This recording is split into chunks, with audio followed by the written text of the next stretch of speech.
Danger, danger. American military in crisis. So let's talk about how this, with the Iran war, who is really winning? Well, it's going to be pretty obvious in America that who's really winning are the oil companies and the defense industry, because they're making gobs and gobs of money all over the place. Now, I remember back in the first oil crisis, Iranian oil crisis, or the embargo back in 73, and there was another one in 77, they started talking about windfall profits. I think that's something that we should bring back because that's a terrible thing. But they're making all this money. The war can keep going on as far as they're concerned. Also with the military, they are just so incredibly dangerously depleted on some of their armaments, especially interceptors. And as people have said for so long, the last month, 2 months, 3 months, we've lost this war. We're not winning. There's no way we can win. We're trying to get out, but Iran won't let us get out. Okay? And guess what? We haven't won. The Strait of Hormuz is still open. There hasn't been a ceasefire. There is an agreement. There's supposed to be an agreement on Monday or Tuesday. That never happened. They're lying through their teeth. That's what they're doing every single time. They're lying to us. Now, getting back to the Defense Department, that's great for them because they've made all this money, and they're going to get gobs more money because they have to replenish all the stuff that's going on right now. At the same time, they're going to try and get it through, especially the Republicans are going to try and get through to have let's just say these bills that'll get them so much more munitions and new plants and all this other stuff. They're going to get to bypass some types of competitive bidding and environmental protection. So hey, they're all good with it. The oil companies. They know they've got it great. They've got it great gravy all the time. This is great for them. So, but what else is going on? Dangerously low on munitions. Well, I could go on to YouTube or someplace, and I could just look up Ukraine war and look at the bombings that are going on all over the place. The drones that are hitting oil refineries all over Russia, etc.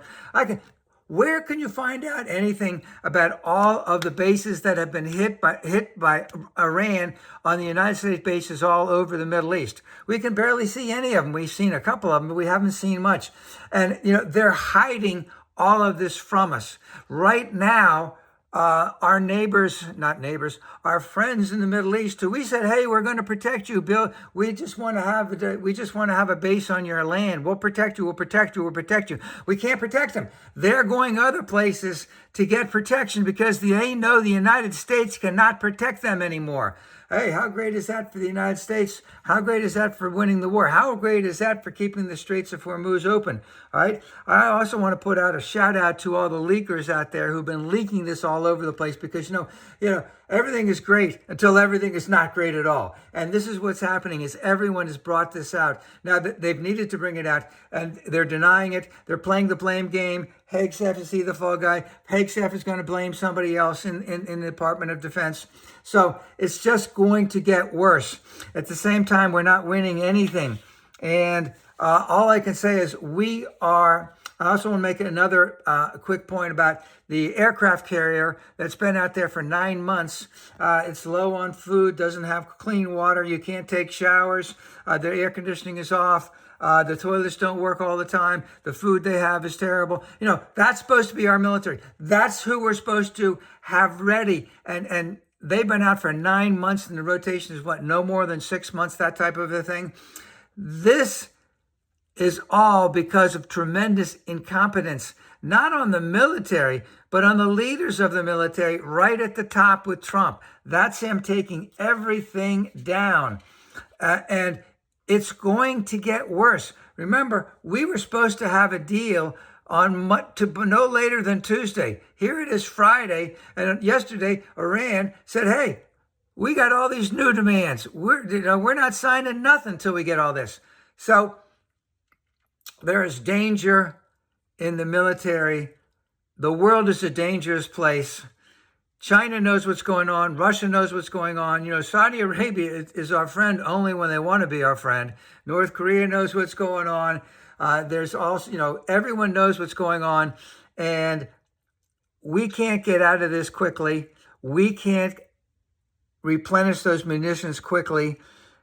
it could take a decade before we can get back to where we were.